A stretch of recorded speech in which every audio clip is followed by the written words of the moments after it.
This episode is brought to you by Americas Rehab Campus. Get on the road to recovery with the best rehab in beautiful Arizona. Dial 1-833-272-7342. That's 1-833-ARC-REHAB. Ladies and gentlemen, you are now tuned in to the Americas.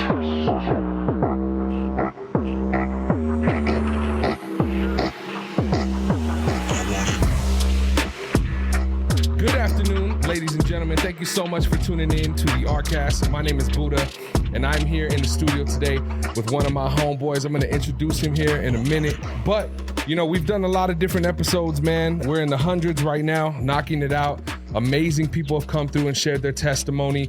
You know, the goal is to ultimately get some cameras in here so you guys can feel like you're a part of the conversation with us.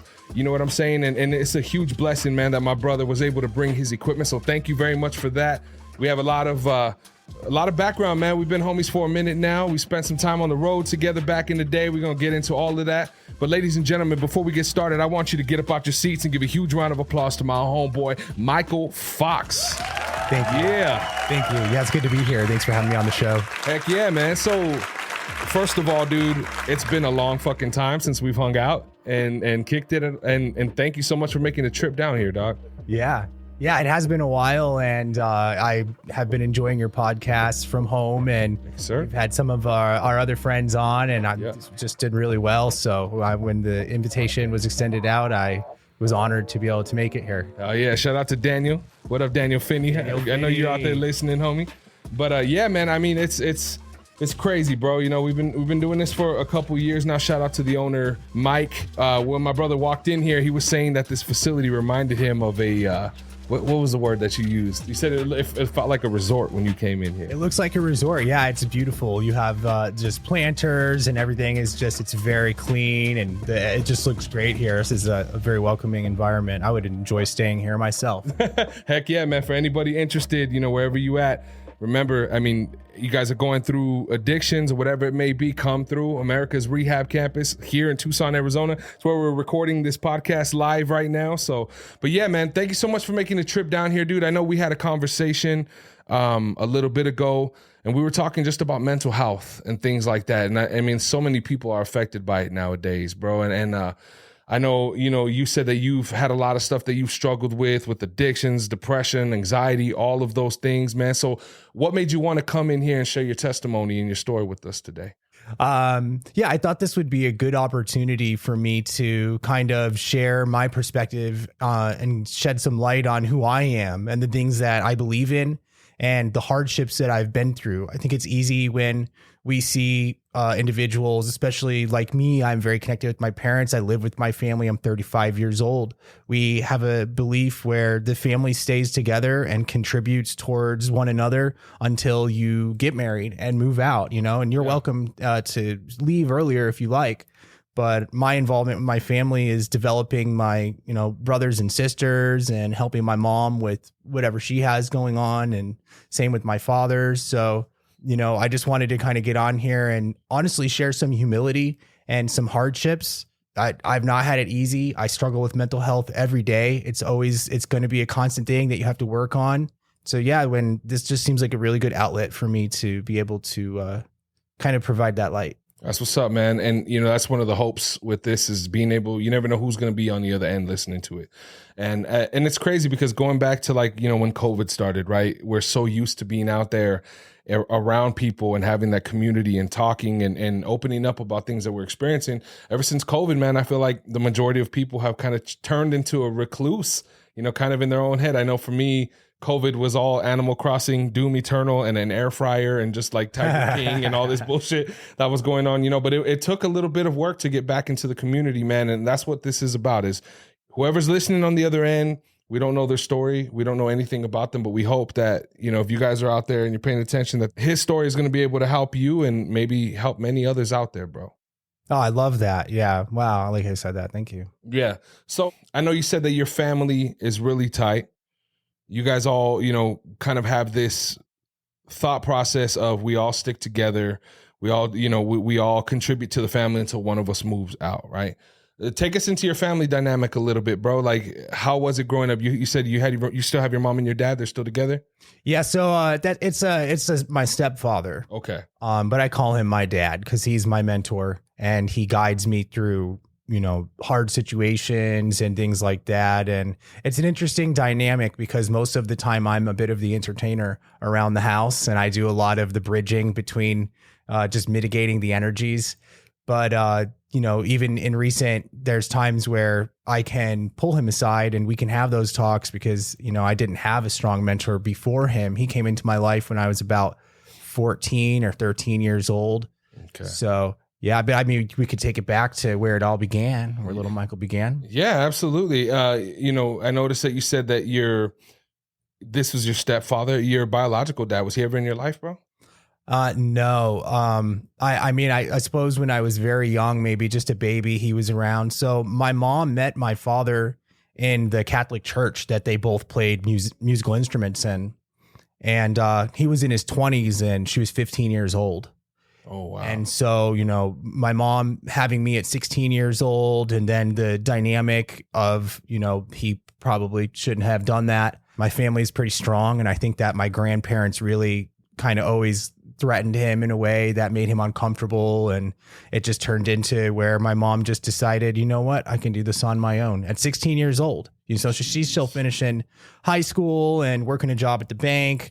And then I lived with my grandmother and my uncle, and this is in East Coast. So I'm back in New York State, which is where I was born and raised. Oh, okay. So, all right. So, I mean, your mom is obviously a very strong woman, being able to go through that at such a young age. At first, your stepfather was not there, right? It was just you and your mom. Do you have any other siblings or anything like that? I don't. Our family is pretty large. And even though it was just the four of us left in the house, because my mom was the youngest of her brothers and sisters, so she was the last to be there, we still had family gatherings and my uncles and aunts would show up and I had a lot of cousins and we had like 4 acres and it's all just green and we had tree houses and playground equipment and chicken coops and and then early in my life, my grandfather also lived with us and he was very into agriculture and just kind of sustainability. He was a nuclear engineer and designed the switchboard for the first Trident submarine, the nuclear submarine that went out. Yeah, pretty cool stuff. Wow. That's interesting. How was your grandfather's demeanor, dude? I'm so curious because I feel like people that are super intelligent like that, they're just different people. Their personalities are just different. Was he could he hold conversations? Was he awkward around people and stuff like that? Yeah, he was very awkward. He said very little. He just, which it created a dynamic where when he did speak, he had a lot of power. People listened and he had a lot of wisdom and, being in his position, he did catch the end of World War II, and then he had a lot of friends in high places. He was a part of different societies that would gather and kind of come up with different strategies for political means and stuff like that. So kind of one of the pioneers of conspiracy theorists, I guess you could say. That's cool, dude. That's really cool. And your family, you guys have always been real tight. So even though your father wasn't there, did you have positive male role models around you and stuff? I'm very blessed that I had my uncle, because he was always there all the time. My uncle did not work. He had a disability. And so he kind of made his life about me. We had a certain time of the day that Batman, the cartoon, came on and we'd watch Batman or, he would go and he'd smoke cigarettes. So that'd be a time to come outside and play and he would watch me. And he was really my best buddy growing up until we ended up kind of moving out this way. Wow. All right. And what happened that you guys moved over here? So eventually, I must have been, maybe 4 or 5, and I had kind of already had my foot in the entertainment industry. At as early as 3 years old, I was doing solo performing and dabbling with acting and singing, dancing, stuff like that. So at that point, my mom had met somebody where they decided they were going to get married, and he got a business opportunity out here. Oh, okay. And so we kind of packed up and moved out this way. And it was interesting because that was an opportunity that came from my grandfather and my grandmother very early on. He was going to be a trainer at Luke Air Force Base, which that will come back in our story later on. He passed away when I was 3. So this is the person that your mother married? no, my grandfather. Oh, okay. He was the one from Luke Air Force Base. Yeah, he should have been at Luke. So he was a nuclear engineer, and yeah. So a lot of what I'm telling you about my family and stuff is a legacy that I'm just leaving behind because I've always made it a very important topic when I'm around different elders in my family to ask questions about where we came from and who we are. I had an uncle, or my great grandfather was on Broadway. That's where he met my grandmother. She was a dancer, and he was the socialite of the town. He'd hang out with all kinds of different people. He'd go and do his little thing at the horse bets and the dog races, and he was prestigious. He had a lot of clout for the time, and he was the leader of our family for sure. That's cool. So you had a lot of not only intelligent people, but a lot of super creative and people that were involved in the arts and things like that. So I'm guessing your mom was like always pushing you to get involved in different activities and stuff like that and allowing that to flourish, which I think is really cool because I feel like a lot of people don't have that opportunity. You know what I mean? Yeah. As early as I can remember, they would put on these Elvis videos, and I think Viva Las Vegas was one of my favorite ones. And I would just sit in front of the TV and just mimic the Elvis stuff. And so they just knew right away to get me involved in music. You know, my biological father and mom having both met in the Catholic Church, which was a big part of my life early on. So yeah, that was, I think if my mom was here, she would say that was the way to get some of my energy out of me because I was a little hellion as a child. Were you altar server or anything like that? Was that what? Did you do like altar serving and all that stuff, like catechism, all of that stuff to the Catholic Church? Oh no. Luckily I didn't get that involved into it. So I did do Sunday school. So, you know, when they were doing what they were doing, once I got old enough, I'd go to Sunday school so I could just learn the responses because the Catholic church that I went to was Roman Catholic. Okay. So it's Latin mass. Nobody knew what was being said. You just wait until you hear the magic words and then you go, amen. Yeah, I feel you. As far as you growing up and like school and stuff, I also know that creative individuals sometimes don't do good necessarily in the basic school model of go to school, homework, you know, listen to your teacher.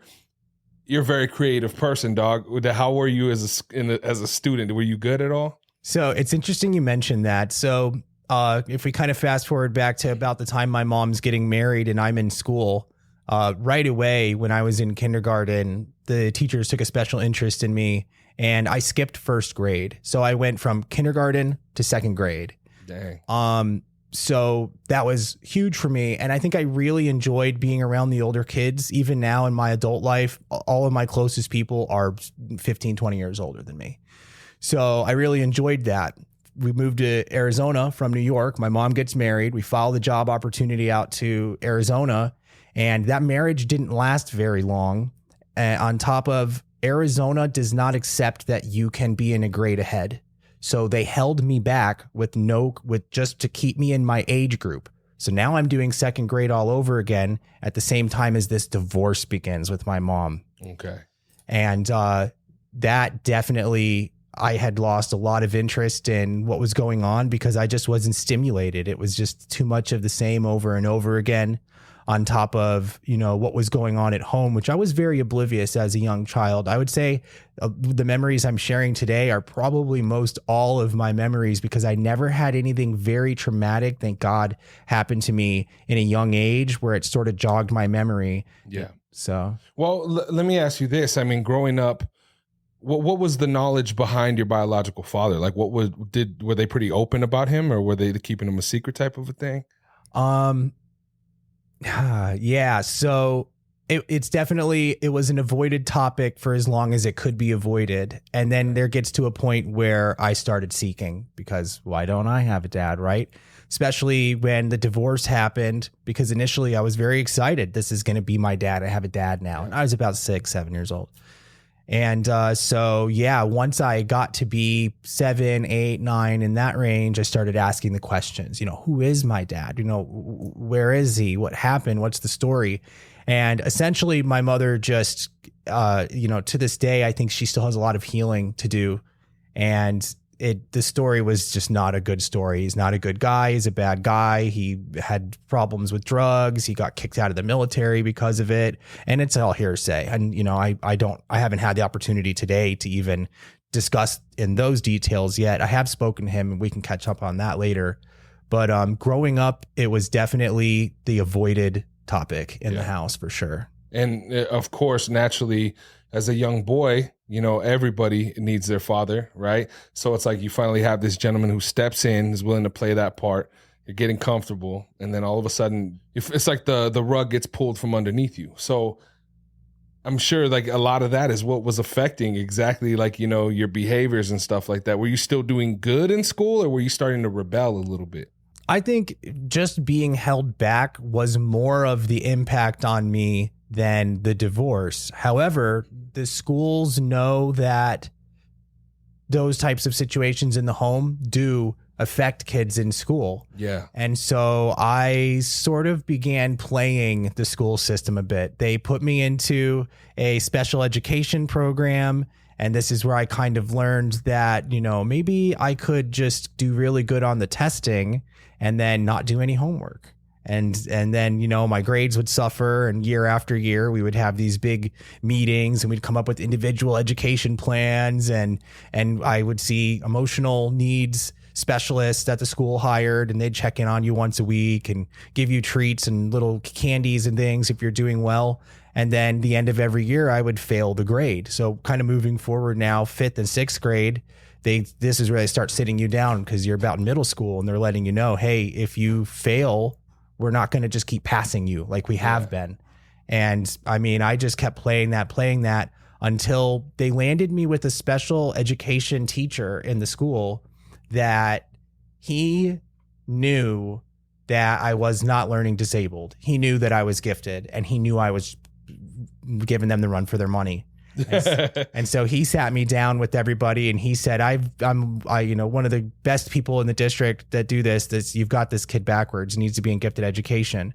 And so they ran all these different tests, IQ testing, stuff like that. And they were shocked by my results. They were Mensa level results. So at the time, the education system was still governed federally. So the person who was in charge of the gifted education, coming up with the curriculum for the entire country, happened to be flying in. And while she came in, she sat down with me and she wanted to meet me. And then that was really interesting, because she told me to just go join the other kids in gifted education, and nobody kind of walked me in there. I just went by my own, and they're like, oh no, sweetie, this isn't for you, because they all know I'm the special needs kid. Yeah. And so it was interesting, because she said, let me walk you in there. And they knew right away who she was. Oh, it's good to see you. What are you doing here? And this is your new guy. He's going to be in there with you. And so I just think that I just kind of, I didn't do well in school because I just really, really played the system. Yeah. And like you said, understimulated. You know what I mean? I'm sure it's just, you just have one of those minds. And let me ask you this, man, because I know you said when we talked on the phone that you had struggled with anxiety, right? You had struggled with depression, a couple other things. Had these started around this time? Was it full blown anxiety and depression at this time? Yeah, we weren't into full blown yet, but this was the beginning of where most of my childhood memories began, because I come from New York State. It's all rolling grass fields and snow days and just bliss. And now I come to Arizona, and the culture is completely different. You know, when you wait in line at a drinking fountain, kids will have these games like, 1, 2, 3, save some water for the fish or whatever, or no cutting in line. Well, coming from the East Coast, the kids have an entirely different culture that they have. There's different games, there's different systems. And so the combination of being both viewed as special needs and in that system, and then not understanding, the culture and being raised with people from the West Coast, that's where I stopped fitting in with people. I really didn't have many friends, and I had a lot of I'm not an angry kid, but I just sadness, I guess. I was just sad because, I would do anything I could to stick up for another kid, that was getting picked on or teased or whatever. And And like you said, I mean, and not even, I didn't even put that into consideration. The fact that you guys had to move down here from everything that you were comfortable with. You said this was like around about like 8, 9 years old, right? When you moved down here? Yes, sir. So, I mean, that whole time you had your uncle, you had family out there, your grandfather, all of these things. And now you're here in a completely remote place. And you know what's very interesting about that, dude, is a lot of the stories that we've had, especially with military people, a lot of their struggle, and this is the analogy that I always bring up because I feel like this, I just brought it up earlier today. You know, they say like when you get a plant out of a soil and you stimulate the roots and you put it in a new plant, chances are it'll do okay, but for the most part, the plant gets weathered, and sometimes the plant gets unhealthy. Things will affect it because it needs to be in a nurturing type of soil. If you're constantly repotting a plant, it's not going to survive. And I think it's very interesting to me how we are as human beings. Like, we need to be rooted into our family, into that structure. And being so young, your brain hasn't even developed yet. You know, you're learning all of these new experiences. It's like literally waking up into a whole different world. Yeah, absolutely. That was absolutely what it was like, especially going from somewhere that you get snow to somewhere that you don't have any snow, you know, and then grass. And then now I think hot, absolutely hot. And you kind of picture it as rolling sand dunes, the Sahara Desert. You got no idea what it really is. Aladdin is your only fucking reference and shit. The boobs. Yeah. Dude, I didn't even realize those existed until when we had gotten back from the I think it was the Independence Day tour or whatever. We flew into Phoenix, Sky Harbor, and we don't have haboobs here in Tucson. I've never seen one here, at least. But in Phoenix, you guys have them, and that shit was terrifying, dude. I thought God was coming back. Those are freaky, man. So I understand completely. And you guys moved to Phoenix, right? Yeah, we moved to Phoenix. Yeah. And anybody listening that's not familiar with the storm we're talking about, it looks like a wall of dirt. Yeah. And there's lightning in front of it. And it moves very, very fast. And once you're inside of this cloud of dirt, you're advised just to pull over and pretty much wait it out because it's so dangerous. You can't see in front of you. There's stuff flying everywhere, you know, rolling tumbleweeds. Yeah. You got to turn your air off too. That was a mistake that we made because we thought air conditioning. Nope, that shit was coming through the vents in the car. It was scary, dude. All right, so you guys moved down here. As far as the schooling and stuff goes, did you end up graduating? Did you get your diploma? No, I did not. I stayed very true to the arts. When we came out here, my mom immediately replanted me in dancing. I did tap, jazz, ballet, and hip hop. And this is where commercial opportunities started happening. This is where I started meeting representatives from Nickelodeon, from Paramount Pictures, from NBC, from Disney, from all of these networks where they're scouting and looking for kids. And I think that the documentary, but you know what I'm talking about. That shit is weird, bro. Yeah. Luckily, even as an adult right here now, I can say that I've never had any kind of that experience, but it could be a lot to do with my gift of discernment. I definitely know when I'm in bad company and how to politely excuse myself. Yeah. And yeah, so as far as school went, I had it in my mind that I was going to be a rock star and I didn't need school because I'm on a different path and I have been since I was born.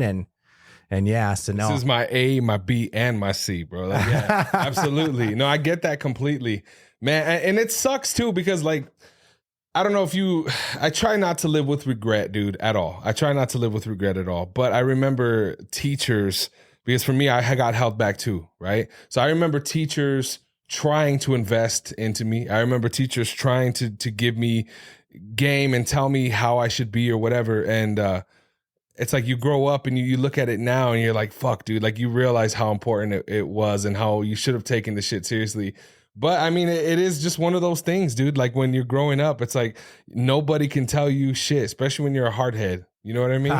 Yeah, absolutely. You know, it's something that I think of all the time. You know, obviously not having a high school diploma or a college degree was very challenging for me. And I know that it's challenging for a lot of people out there. And the thing that echoes back in my head is when the teacher said, it's our job to prepare you for college so that you can get a degree and survive in this world. I mean, every single year, teachers made it very, very clear that if you do not have a skill, you are going to struggle. And I think now people just kind of combat that with, well, my boss needs to pay me more. My boss, let's raise minimum wage, which then brings on inflation. Yeah. And here we are. Yeah, absolutely. And I mean, through this time with all of these different sponsorships, I don't know if that's the right word but all these different executives that you were meeting from all of these different companies, was there ever anything promising that was in the works where you were like, damn, bro, this shit's about to happen, homie, like next year's my year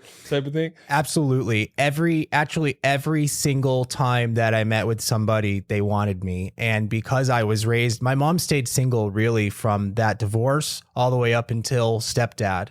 So on a single mom budget, it's hard because they're not willing to give you your paycheck up front. You have to be able to fly out to Miami Beach Model Showcase on your own accord, pay for your own hotel, take the time off work for my mom. And then, after you do the job, whatever their payment is, whether it be 60 days, 30 days, 90 days, I think is the max, then that's when you'd get paid. And so it was never in the cards. And I know since some of these documentaries have come out, my mom and me have talked, because I think it sort of alleviated a lot of her guilt. She did tell me, I wish I would have just one time taken you. I wish that I could have just, figured out a way. And then, as of late, my mom was like, maybe that's why it never. Yeah, no shit. Wow. Yeah. I mean, that was a huge thing for me, man. I mean, it's everything going on. I mean, I don't know when this episode is going to drop, but you got, I've been thinking about my whole childhood, right? As a hip hop person, Biggie,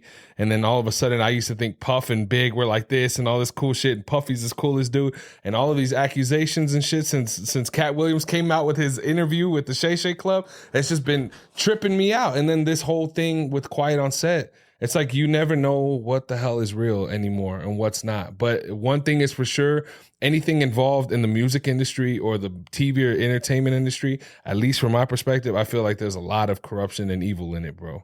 Yeah, there is, particularly in America. There's definitely these people believe pretty heavily in some interesting spiritual practices, and yeah, if the selling your soul thing is absolutely true. And I think that after a while they realized that it wasn't even a very good deal, but in the case of the children are just indoctrinated into this, and then they have to, be victims, and then their, reward is, well, we're going to work you up. We'll make you a celebrity, and then you'll be the one at the top, and then you can have a victim, so it's this weird thing, because if you don't know what the world is and you just think this is the world, you don't know what's right and wrong. To touch on me realizing that for myself, when I was about 13 years old was when I first had my first love. And from 8th grade throughout all high school, we were together the whole time. And one of the things that was strange was that, this is a girl I lost my virginity to. And I lost it the summer of 8th grade. It was a very young age, I think. And for my family, especially with my mom, having me at 15, you think I would wait till at least after that. But, it was a beautiful thing. It was a very beautiful relationship, and we had good times. But unfortunately, her mother was a weirdo, and she would do things like pick us up and have us sit in the back seat and make out, and she would turn the lights on in the car and turn her rear view mirror and watch us, or she would provide us. Yeah. And at the time, and that's what's interesting about it, because I did not think we thought it was a little odd, but we just didn't know any better. We had the impression, I guess, that she's just supervising our safety or something, That's crazy, bro. Yeah, and it goes on and on. She would, once we were having intercourse, then she would have us, well, why don't you guys go into the pool? Because her father was never around this girl that I loved. So it was just her and her mom that lived together, and that she kind of had the house that everybody could go and party and have fun at and stuff like that. Cool parents. I hate those fucking parents, dude. Yeah, it was weird. It was a very weird thing, you know. And I remember one of the times me and this girl had a short break. You know, we would have our breaks, and she would, explore other routes. And I just was stuck on. I was stuck on it. I knew if I waited around, it'd be a matter of time. Yeah. That guy would be gone, and she would come back. And so one of the times that she had went and kind of just wanted to explore off to a friend, the mom started walking around. I was hanging out at the house waiting to speak with my ex-girlfriend now. And the mom started walking around in lingerie and wearing perfume. And it was like nightgown lingerie. And it was very peculiar, and talking to me a lot and serving me a lot. And this is all in one night. And she invites me into her bedroom to sit on the edge of her bed to talk to her in her room. And then eventually pulls me on top of her. And, I said to her, I don't want this. I don't know what this is. You know, I was very oblivious, and people will tell you, even to this day, I'm still super oblivious to the signs of females, because I feel like I want someone who's like very eagerly in love with me. Someone who's just at that passionate moment where it's just uncontrollable. That's kind of what like my thing is. So yeah, I mean, it was a weird thing, and it wasn't until I got older that I looked back on it, and I was like, man, her mom ended up pulling a gun on me later that night because I wouldn't sleep with her, and I knew that she was sleeping with another one of the people in our circle that was just barely of age, if he was. Man. And so, yeah, so just relating back to what we were talking about with the industry, if that is what you think life is, then you really don't know the difference. You feel the discernment, but you just it's just like going to the dentist for the first time. Well, this will be awkward, but you'll get over it. Yeah. Oh man. I mean, that's a lot to unpack, just that little bit that you went through. I mean, I think as a parent, I've had friends in my life that had parents that were the cool parents, right? You guys can come through and smoke weed here at the house, right? And then my homeboy, next time I see him, he's doing coke. And then the next time I see him, he's trying heroin. But it's cool because he's home and he's safe. Lord forbid he goes and uses heroin out in the streets, but he could do it here at home type of shit. And I've never understood that. Like, as a parent, and I don't even think it's a matter of you not having the right supervision or the right people around you, right? Because I always feel like even as a kid, I always knew what was right and wrong. I knew that I shouldn't steal from my friend. I would still do it, but I knew that I shouldn't have done it. You know what I'm saying? So it's like, it's weird to me to think that parents would be willing to do anything like that that could put their kids in jeopardy, especially when it's the parent's job to, hey, I know you're in love with this young man. I know you care about him. That's great. You guys are more than welcome to love each other, but you guys ain't doing this shit in my house. You ain't doing this. That mirror view mirror, I'm watching your ass just to make sure you don't overstep those boundaries. You know what I'm saying? It's interesting to me. And maybe it's just those generational curses, bro. I mean, we don't know what happened with her mom, but you could almost assume that there was some sort of a trauma or an abuse there too that would cause her to do that in the first place. Yeah, it's pretty likely. I think that she was super lonely because the husband was a very hard worker and traveled 24/7 and provided for them very well. They, had everything that they needed taken care of. And I just think, she was lonely, and and I ended up becoming best friends with this girl's brother. And I do think that there might be a generational curse, because from what we kind of gather, we were trying to find her for a while. He came to me one day saying, "Where's my sister?" And I'm like, "I don't know, man. It's been like 4 years or something, And he's like, "Don't mess with me. I know, Mike." And I'm like, I should know, but I don't. Man. And so once we did find her and kind of move her in with brother, there was substance abuse and a lot of other mental conditions that she needed to work through. And God bless her if she is listening to this today. My love to you, and I wish you well in your journey. Yeah, man. No, absolutely. And I mean, it's interesting too to hear you say, like being oblivious to certain signs and signals, when naturally as a young man, like your intentions should be pure. Your intentions shouldn't be corrupted or, adulterated in that sense where you're thinking these foul things. You're just a young boy. And it's like, we were talking about this earlier. You were listening, we were editing an episode a little bit earlier, and we were talking about when my homeboy he had given somebody a ride and they had given him heroin as like a tip, right? Instead of them giving him money, gave him heroin. He's like, what is this? He's like, oh, here, try it.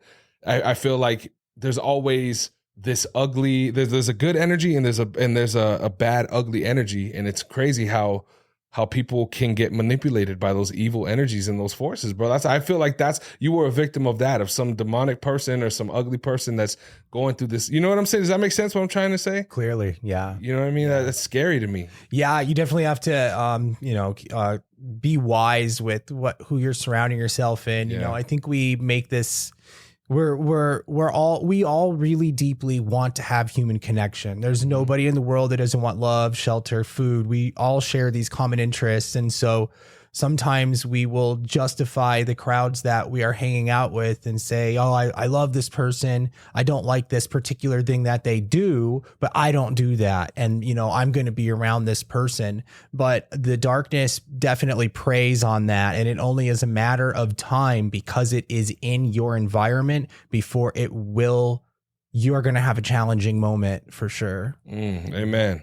And during this time, dude, had you dabbled in any substances, anything like that? So I was still a hellion in my home, and I was very rebellious, and I was never violent or anything, but I had a smart mouth on me. And so I think there was a lot of these just verbal altercations and things that would happen in the house. And my kind of running excuse why I could do bad in school or I could say what I want is, well, at least I don't do drugs. At least I don't smoke pot. At least I don't do this. So it only lasted so long when I explored with moving out for the first time. So I just got through high school, which I did not complete. That's when I started smoking marijuana and devil's lettuce. Yep, the devil's lettuce. And that's kind of the beginning of some dark roads for me. I was definitely in the wrong place. I lived in South Phoenix as I'm like a white dude. And so I had shit. I didn't even notice. I guess we have video this time, but I was very preppy white at the time, and I had a car and a vehicle, and I'm around people that are probably cartel and living with just meth dealers and cocaine users. And I just did my weed, and I was kind of known as the squeaky clean guy in the wrong place. One of the first times that I was held at gunpoint was because an individual in this circle wanted to use my car to do whatever they were going to go do. And so I waited in their car, which was broken, which is why they borrowed mine. I drove to there. And as I'm waiting in this car in South Phoenix, middle of the night, I start hearing gunshots. And I look, and the guy is not far away, and he's staring right at me in the car. And he walks to the car, and he opens the car door, and he sits down next to me, and he's holding the gun across the lap. And he said, "What are you doing here? I don't know you." And he's on amphetamines. He was smoking amphetamines in front of me throughout this encounter. And he held me at gunpoint for about an hour and a half. Thankfully for my friend, he was an hour late to borrowing my car and coming back. So this experience was pleasant. Jeez. And it was my first time where I needed to use my brain to negotiate a very difficult situation. I think it's easy, especially in Arizona. Most of us open carry. We have these ideas of, if I'm in a gun situation, here's how I draw quickly. Here's how I fire quickly. I need to practice my aiming and my sight. But it's honestly best to edify your brain first and to come up with ways of befriending people and ways to manipulate the situation to where you can get yourself to the safest place possible with the power of your brain and prayer. You're 100% on that, man. It's there's always going to be that rare situation where you're going to need to pull something out, a super, super rare situation. And I do believe to a certain point that I would rather be prepared and not need it than need it and not be prepared type of a thing. But at the same time, man, I mean, there has never been, in the 36 years that I've been here on this planet, there's never been a situation that has occurred and happened to me that I haven't been able to like meditate on, pray about it, and work my way out of it without having any issues at all. Yeah. Amen. You know what I'm saying? Like a lot of people got to give themselves a little bit more credit. And that's good that you think that way. Cause I mean, there's so much violence out here. There's so much bullshit. And then you're dealing with somebody who's high on methamphetamine, dude, and you're trying to talk them down, probably in a drug induced psychosis, second away from getting your life taken from you.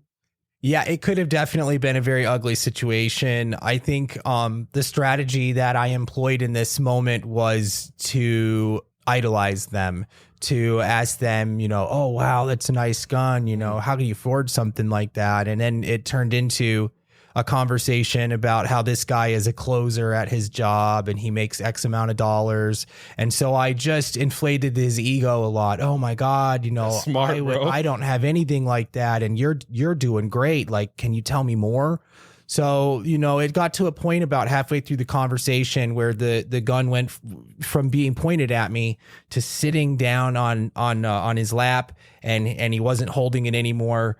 But and we were just talking for a while. I think he figured out I was definitely in the wrong place for sure. It's definitely not where I parked my car. Yeah, that's crazy, dude. So how old were you around this time? Oh, I was like 18. 18. So like were you living in South Phoenix? Yeah, I lived in Tolleson where there's a curfew. And funny story, the first time that I was out walking around and the curfew happened, during curfew, they play an air raid siren, just like a nuclear bomb is going off. No shit, really? Yeah, I lived in it. It was a bad part of this. Is that still in place? Oh yeah, this is where a lot of the amphetamines are brought in by the truckers. It's right by a very prominent truck stop in Arizona on near 99th Avenue and maybe McDowell or something, a little south of McDowell, something like that. Yeah, 98th, 99th.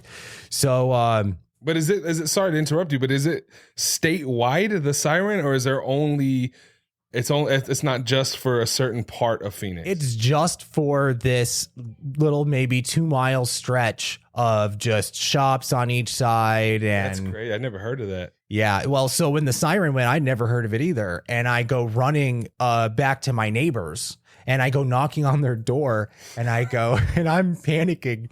And I tell the guy, there's an air raid site. Like, where's a bomb shelter? What do we do? And he goes, oh my God, stay right here. And closes the door a little bit and comes back out. Now he has his wife. And he goes, tell her what you just told me. And I repeat it, and that's her reaction as well. She just breaks down laughing. What a dick instead of helping. And so I say, hey, well, what is it? What do you know that I don't know? Right? When he said, man, it's a curfew. That happens every night around 10 o'clock here. You're not allowed to walk on the streets past 10 o'clock or it's permission for a stop. You can drive? You can drive, but if not that many people had cars. That was sort of the benefit to the people in I lived with, was that this is like the guy, he's got a clean record. He has a clean license. He's got a car. It's a white, clean car. It's newer. It wasn't new, but it was like, maybe like a $10,000 6-year-old car, something like that. You know what I mean? And so, it was, I was in the wrong place.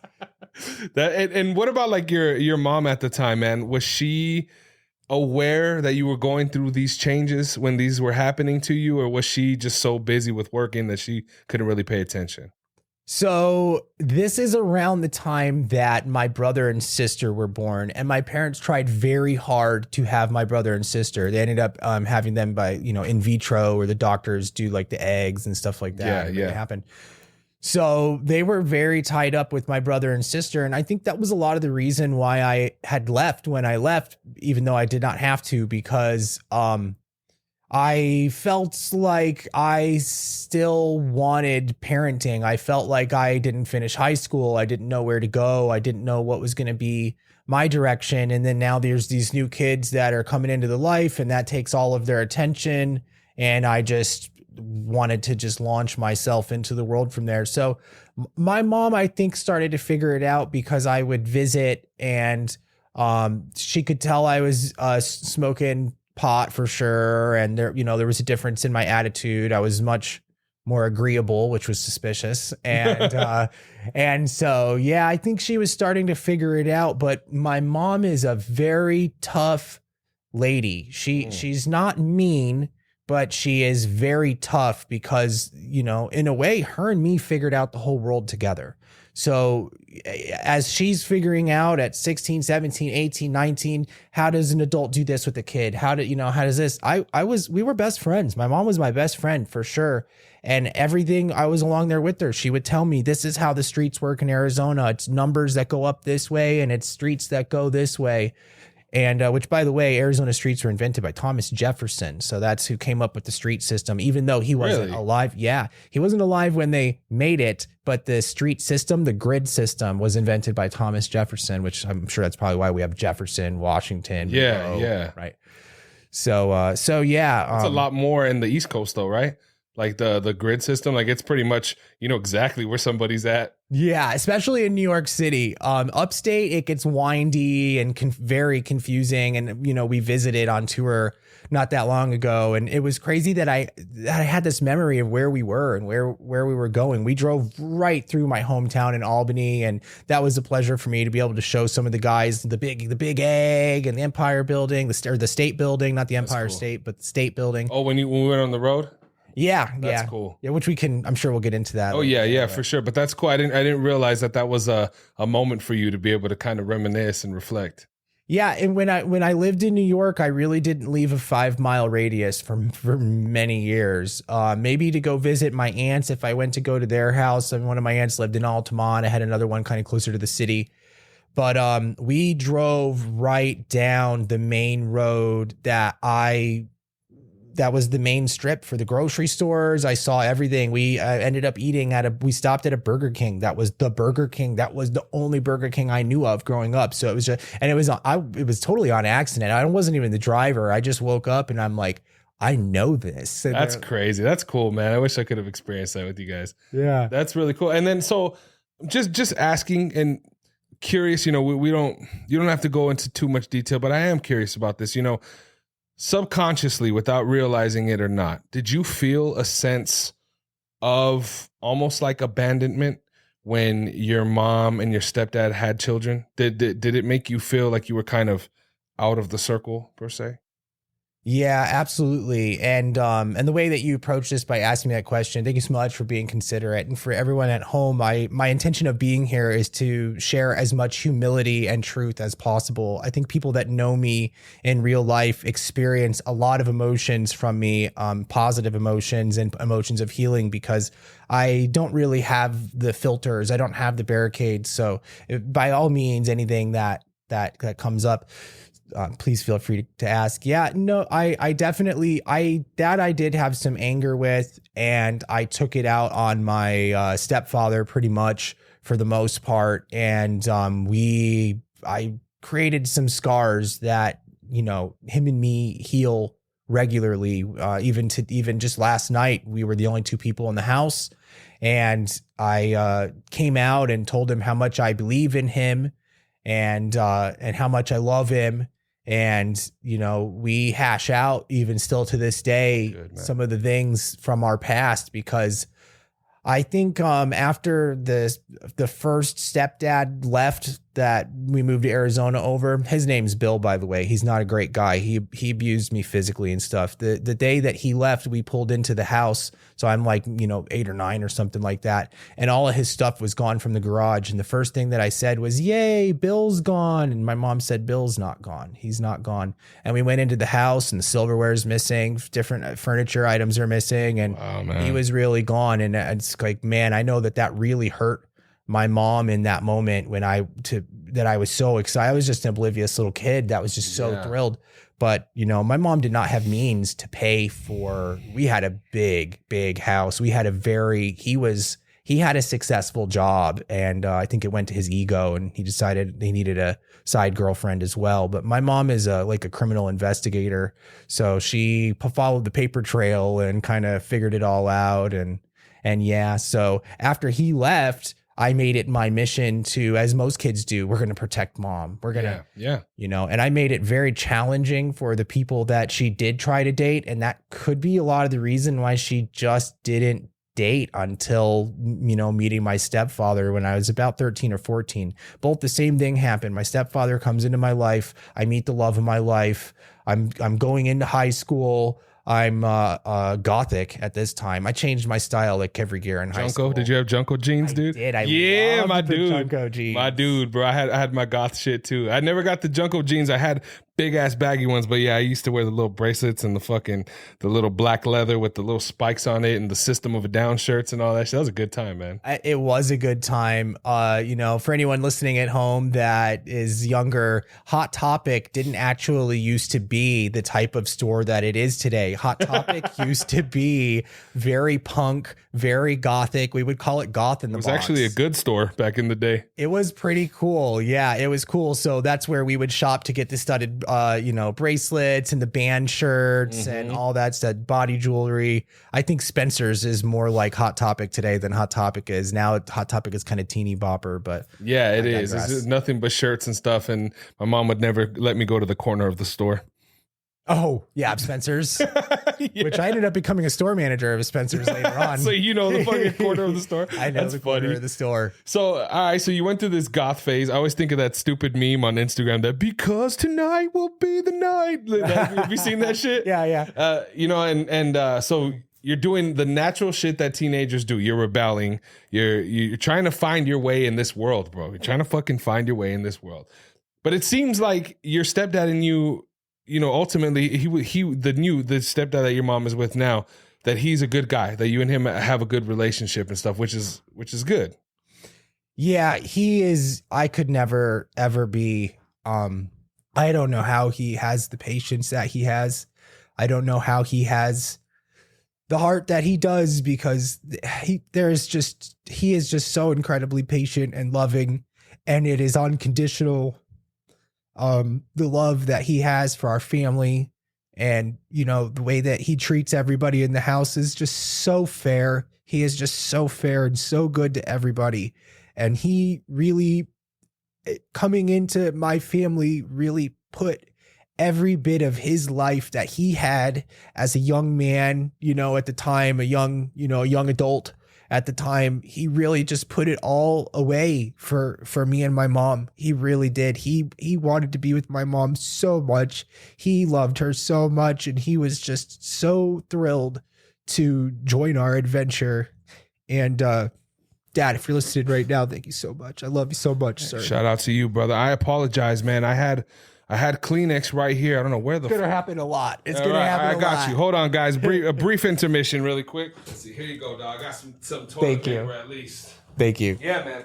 I appreciate it, man, and thank you so much for being so transparent, dude. It's a huge blessing. I consider you a friend, and it's weird though, because even. You don't really make that connection until you get to the woods, until you get to the deep shit. You know what I'm saying? You get to really know what a person is, who a person is, and the things that they've been through. So thank you, bro, for feeling comfortable enough to, share and open up and stuff with me and everyone else that's listening and watching right now. And shout out to your stepdad too, man. So it's a beautiful thing. And for somebody just like my dad, bro, for somebody to come in to that position and to not only love your mom, who had been treated a certain way, by people who didn't deserve her, right? And to finally come in and to have this gentleman that steps in and not only loves your mom unconditionally, but loves you too at the same time. That's a blessing, man. That's a good person right there. And there ain't a lot of that. I did not make it easy. That's for sure. Yeah. I did not make it. Just to protect my own heart, I would just shut the guys out. My mom had a boyfriend even before she got her first marriage. She had a boyfriend that would torture me by playing the sound of a heartbeat very, very loud in the car. So when I was acting up, they would play the sound of a heartbeat.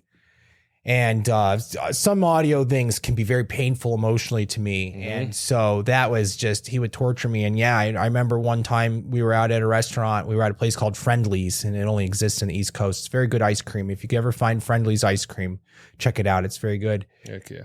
And I was just misbehaving, and he was telling me, sit down, you need to sit down. He was trying to step in and be that father figure. And I just said, you're not my dad. You can't tell me what to do. Yeah. And that was probably one of the last times, as far as my memory goes, that I ever seen that guy. So I definitely made a lot of challenges for my mom, myself, and anybody else to come in. So, yeah.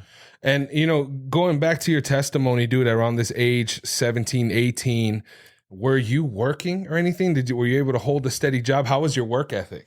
So, all right. Especially with the mom, he says she's criminal justice. I use that example because she should be a criminal investigator.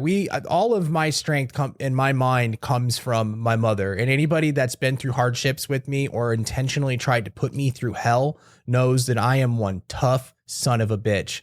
And I get that 100% from my mom because my mom can be ruthless. And if she has her mindset on something, there is no possible excuse that you will be capable of coming up with or that she can come up with that's going to stop it, you know. Or for me as a kid, when I'm supposed to do something, there is no excuse. It's execution. Yeah. Get it done. That's awesome. That reminds me of my mom, bro.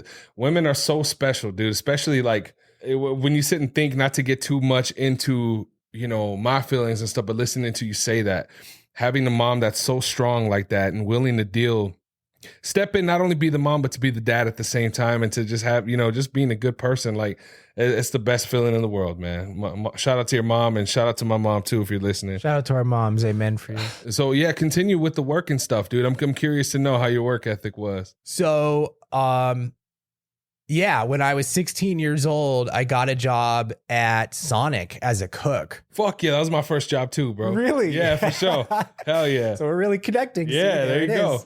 So yeah, I loved work. I just loved work, and I have always been a bit of a workaholic, and I think that you have seen a bit of how much I get a kick out of just serving people. I really love serving people and making an impact in the smallest of ways, you know, changing their perspective with a good meal or whatever. So yeah, I was a cook at Sonic, and although I loved work, I'm still a young adult I had really not great communication skills between sort of moving here and then being kind of bullied or whatever.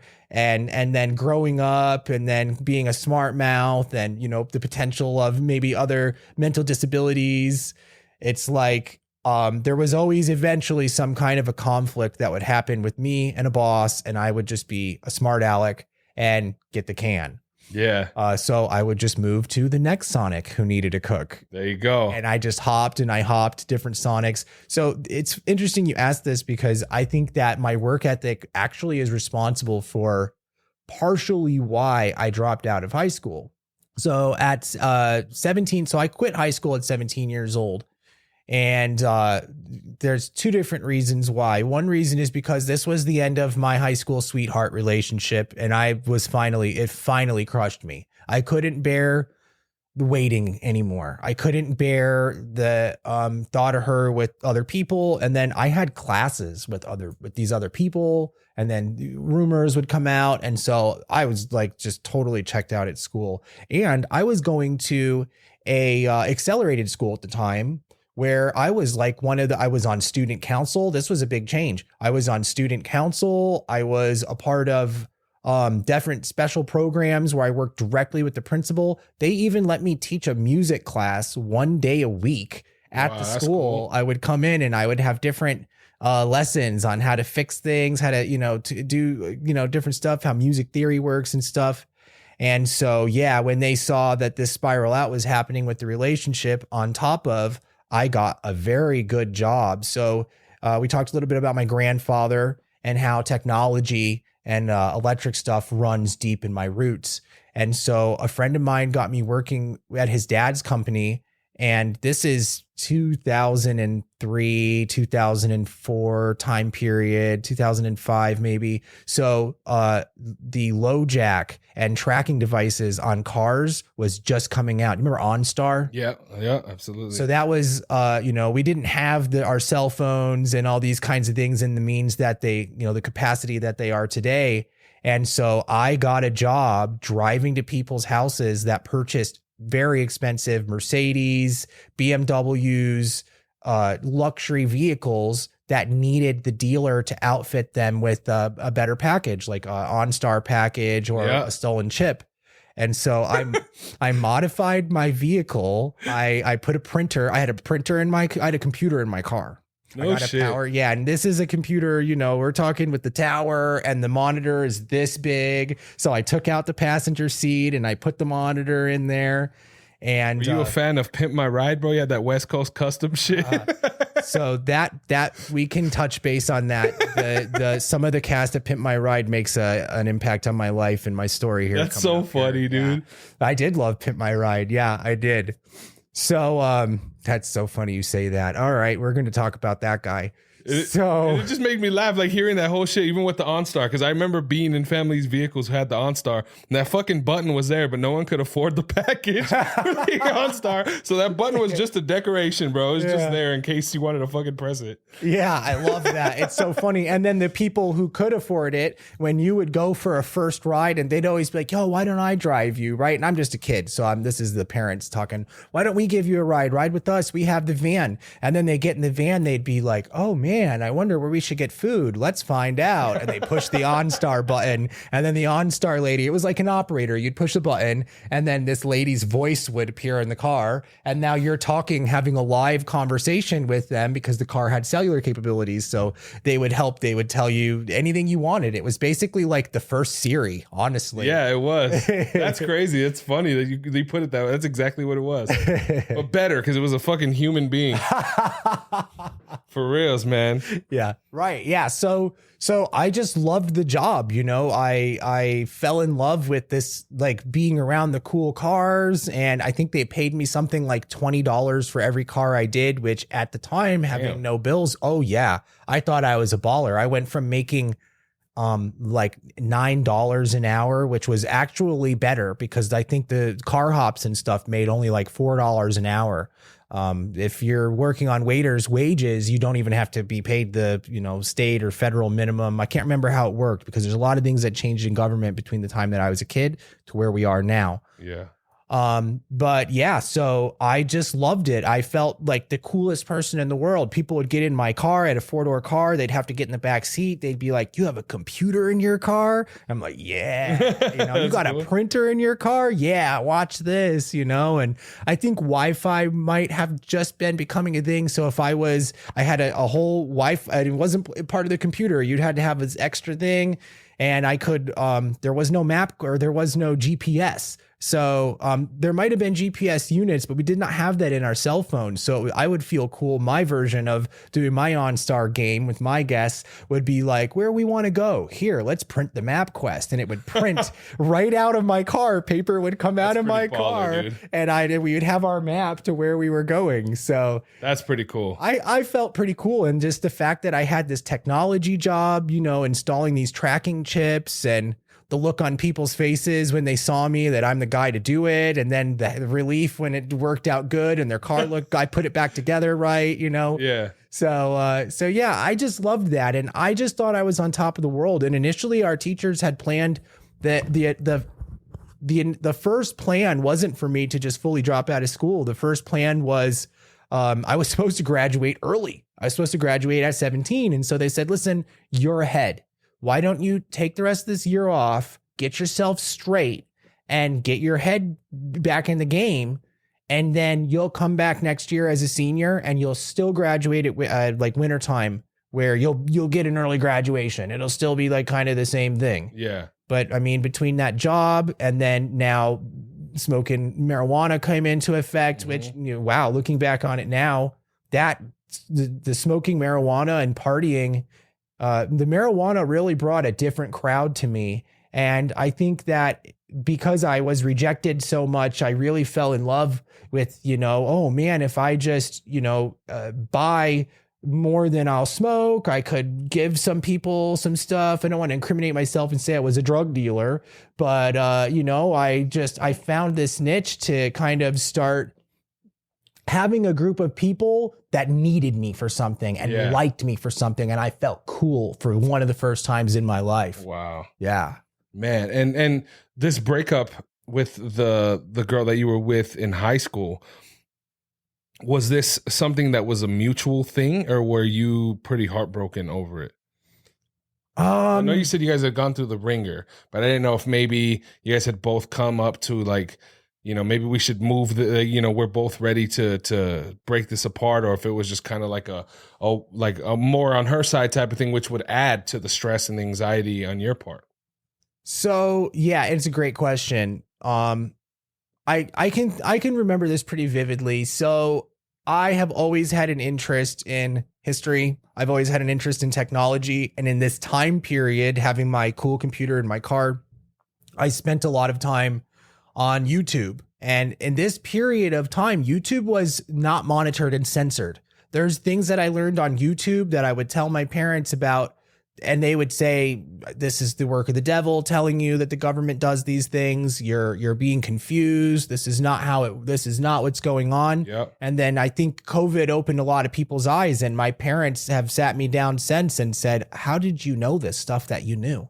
How did you know this? I said, because YouTube back in the day, until the person mysteriously vanished, it was out there. And I was nonstop. I was addicted to information. I wanted to know about the possibilities of extraterrestrial life or government conspiracies and things like that. And people were pretty vocal about it at the time. It was not like where we are now, and on the same accord, I also want to stress that it was nothing like TikTok. I think some people might hear that and go, oh, it was more like TikTok. No, TikTok. Can we take a curve down? Because go ahead. So TikTok, in my belief, is a massive psychological attack from outside of our government. It's not being done to us by our government. And I think our government is genuinely concerned about your safety, because it is turning people's brains to mush. I know recently when the eclipse happened, a lot of people thought the world was going to end. They thought all kinds of just intense spiritual things that were going to happen. And, here we are. And I would comment on their page and I would tell them, delete TikTok. Like, if the world is going to end, don't you want to be happy all the way up to your last moment? What good does this do you just in the state that you're in? And so I would comment. And then, when the eclipse happened and everything was good, several people took the time to inbox me and say, you were right. And I think I have severe mental disorder now, and I don't know where to turn. I don't know where to go. I've stopped my kids from the TikTok, but I use it for social, this reason or that reason. And so I just want to make it very clear that YouTube was not, there was no propaganda behind it. There was no algorithm. That's really it. There was nothing trying to figure out who you are and influencing you. It was truly a community of people sharing their perspective and sharing information. I mean, there was the water machines were on there for the free energy machines were on there. The Mexican government around 2007 had posted some of the incredible crop circle videos and things like that, and presented it in a way where they said, this might be a dummy in the photo, or it might be an elaborate hoax, but from everything that we have gathered, we are still confused how some of these things are happening. So just kind of a tidbit there on YouTube. I agree 100%, man. I remember old school YouTube my videos, I was more into like Toaster Cat and shit like that. You know what I mean? Okay. Like E-Bombs World type stuff. E-Bombs World. Yeah. I used to fucking E-Bombs World. That was YouTube before YouTube. But yeah, I remember it was just different. It is different. And it's weird now, even with everything, being a part of the marketing team here for ARC, we found a pretty decent amount of success on the TikTok platform. So I am hoping that, that with this bill, who knows when this episode is going to drop, but I know that there was a bill that was signed recently that if shit does not get changed, and if it doesn't cross hands with the right people that could regulate it and take care of it, that's going to be banned here. And I agree. I feel it sucks because it has the potential to be a fantastic platform. But yeah, man, I can't fucking stand when people, especially parents, going back to the whole cool parents conversation, when they just let their kids scroll through TikTok. I'm talking infants, dude. I don't know, dog. There's something not right about it. Yeah, I agree with that. And I think to add to that, just with my experience, I've had friends, you know, a lot of my friends are female that are closer to my age, and they're just friends. And that's a lot of what bonds the friendship, is that I'm just a brother figure. And some of the friends that I know that have kids and stuff, I might be talking to them on the phone, and I'll hear that their kid is nearby the phone, and I'm on speaker, and I'll say, is this who's listening to this oh, my son is in the room. And I'll be like, this is not a conversation for your son. Your son is like 7 years old. Yeah. This is not a conversation. And the response would be something along the lines, well, this is the real world, and I want to teach my kid what the real world really is all about. And I'm fast forward now, her son is struggling and is going down I see a dark path. Poor guy. And he's very crude and very gruff. And the most important job that we have as not only parents, but as elders in this world, is to preserve the innocence of children for as long as possible. The innocence in children is one of the last pure sources for God to work through. And it's there for you to connect with them, to relive your first time riding a bike, your first time going to the movie cinema. This is supposed to be here for not only you to teach them, but for them to teach you. And so we absolutely must. It's one of the last things that we've got that are so good on this earth. And you have the responsibility, even if you don't have a child out there, to just create a positive experience for a child and build their courage in themselves and their confidence so that they can go out and conquer the world. And when they're faced in these dark roads or they come down to these alleys, they have the tools they need to safely escape. Absolutely. And for anyone listening, I know a lot of our listeners, you guys are in recovery. And I know that there were times before recovery ever came into your life that I know that you guys were struggling, and maybe you didn't have good relationships with your kids and things like that. Yes, the world is getting worse, and this is a real world, and people do have to be aware of the things that are going on. But through your strength and through your recovery, all of the sacrifices you're having to make and the changes you're having to make to be a better parent and to be present in those moments with your family and with your kids, regardless of the mistakes, regardless of the addiction, regardless of the dark roads that it took you, what matters is the resilience and the fact that you are making that change. And don't hold on to that shame or that guilt, man. You know what I'm saying? But kids are resilient. They are resilient, but you know what I'm saying? At the same time too, like, use those situations that you've been through to be able to help, your babies and your kids, because you never know what kind of struggles they're going to go through growing up. So, amen. Yeah, I love that. Amen. Yeah. And when did your life start spiraling? Like, I know you weren't in addiction really bad to the point. I don't know if you had any rehab or any type of things like that, but I know you had dabbled in certain substances, and I know you were struggling really bad with your depression and your anxiety. Take us to that moment, man. When did those worlds all collide? So we're really right there in the story. So, one of the first drug addictions that I ever had was a substance called Spice. I was you remember that? Yeah. So when I was 18, 19, 20 years old, this is about the time that Spice started. And I thought it was just the greatest thing because it made you feel higher than, marijuana. And it was absolutely legal. One of my big fears and, still is I don't want to be arrested. I don't want to be arrested. That's always, my mom had never been arrested. And the first time that we were in a car together and my mom got pulled over and just got a speeding ticket, I was trembling. I was so scared. There it is.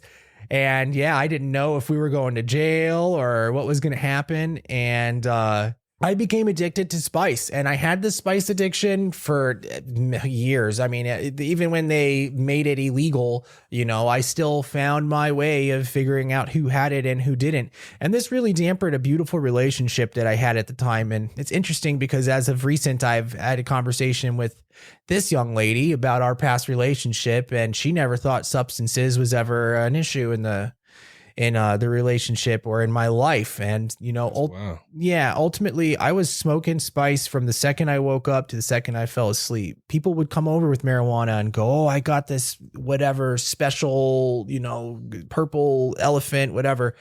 And I would just look at them and be like, that is not going to do anything for me. Dude, every time I heard people talking about spice, it was like, I heard people say that they like fell into different realms and crazy shit. Like, was that something that subsided as you continued like use? Like, did you not get as high anymore?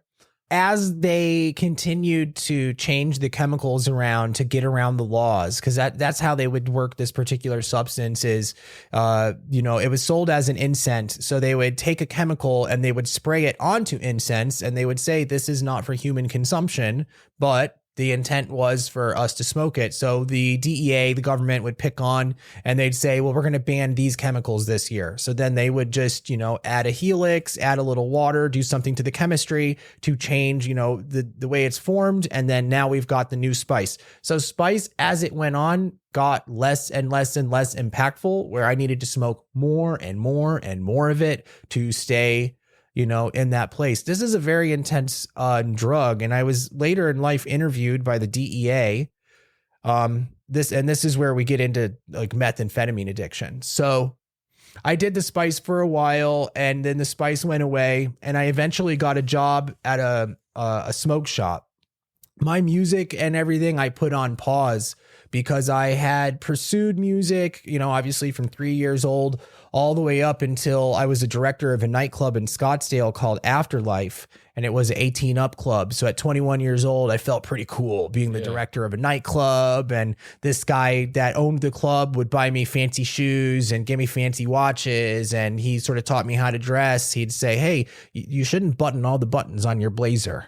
I go, I like how it looks. And he goes, yeah, but you're dealing with people they'll know that you don't know. You got to dress a certain way. So this was kind of an influential figure that came in and told me, you know, put your watch on the left side, do this, stuff like that, you know, little thing, which I'm sitting here now with this is not a watch, but, it's on my right. yeah, good. Okay. Awesome. But, so I'm smoking spice and eventually I get this job at a smoke shop. Well, the owner of the smoke shop happened to be the largest manufacturer of spice in the entire West Coast. Oh my God, bro. And I did not even have a clue.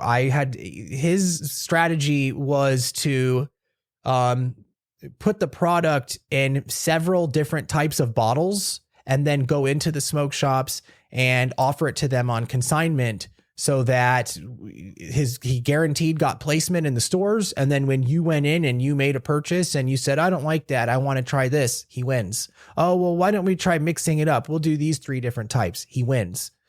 And so eventually the DEA came down on him and they told him that if he gave me up, that nothing bad would happen to me and it would help his court case, because they knew that I wasn't smoking at the time. I had sort of stopped once I figured out what was going on. I had quit, you know, and when it went illegal, it became very hard to get a hold of, and it just wasn't worth the risk anymore. So yeah, I ended up pretty much confessing to the DEA, like, I've done acid, I've done ecstasy. I did a lot of acid and ecstasy in those club days because as a DJ and as a nightclub director, that's a club drug. Doing ecstasy and things like that was very common. And, you know, we were like the jackass of drug users. We would do just 3 pills, 4 pills.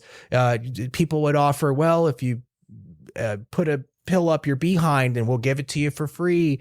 And nobody ever died. And I mean, we would liberate abandoned buildings in Phoenix. We would find out what buildings nobody was in, and we'd throw raves in them, the undergrounds. I was pretty into that. So I interview with the DEA. Okay. I confess all the drugs that I'm on, and the DEA, Obama is in office at the time.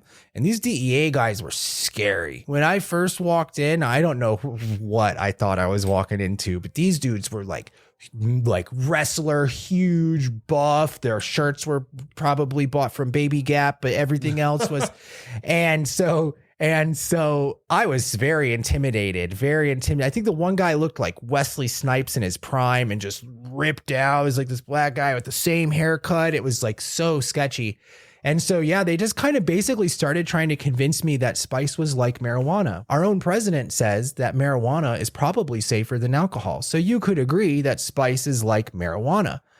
And I said, no, it is not. And they go, well, what is it like? I said, it's like LSD. It's an acid trip. It's mildly psychedelic. You know, there's plenty of times where I would be drinking and I'd be in my front yard of a party somewhere that I was staying, and I'd smoke some spice, and I would call the person that owned the house and I'd go, I'm lost, man. Can you tell me, can you come outside? I don't know what house is yours.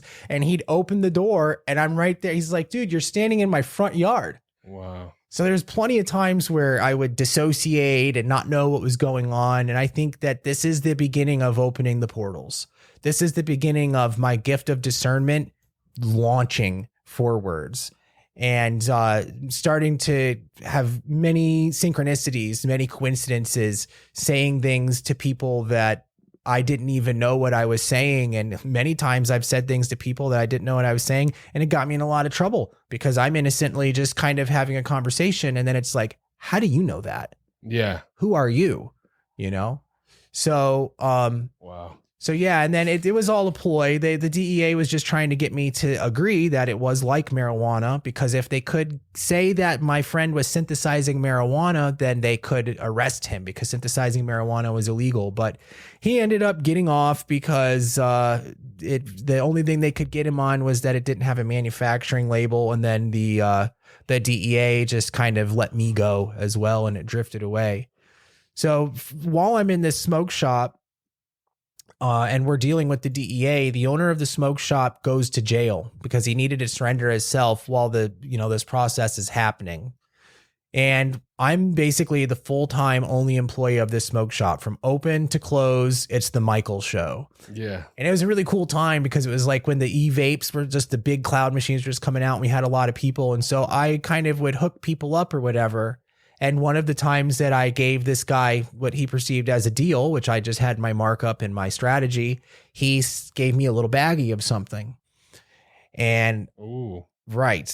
And so I just accepted it and put it in my pocket. I didn't even look at it. It was in the smoke shop. We're dealing with the DEA. I'm not going to be obvious about what's happening. Yeah. I thought it was pot. So at the end of my shift, or maybe after he left, a couple hours at least had gone by, I looked at it and it was crystal meth. And I had never seen it before. And I just think I remember looking at it and being like, wow, it really looks like a little crystal. And, it seems so clean and just so wow. And so, yeah, we had some utensils for smoking methamphetamines in the smoke shop. And so this is the beginning of the darkest days in my entire life. What's going on, guys? I'm so sorry to have to do it to you, but we're going to have to stop this episode right here. Thank you guys so much for listening, and make sure you tune in next week for part 2 of this week's episode. Hope you guys have an amazing weekend. Much love. God bless. Peace. What's going on, everybody? This is Buddha from the Arcast, and I just wanted to thank you for checking out this week's episode. It means a lot, and if you could share it with a friend or a loved one, somebody in need in recovery, or maybe somebody who just needs that little bit of extra positivity in their life, we'd greatly appreciate it. If you would like to join us here on the Arcast, either in the studio live or online, hit us up. The links are down in the show notes of this episode, and on there, you can find direct links to our main website here at Americas Rehab Campus and all of our social media platforms. Follow us. We keep the posts positive and motivational, focused on recovery, health, and wellness. As you know, in this modern day and age, we need as much love as possible, y'all. And as always, if you or somebody you know is in need of substance abuse treatment, please don't hesitate to give us a call. We're open 24 hours a day, and our direct phone number is 1-833-272-7342. Once again, that phone number is 1-833-272-7342. I hope you all have a beautiful rest of your day. Much love and God bless. Peace.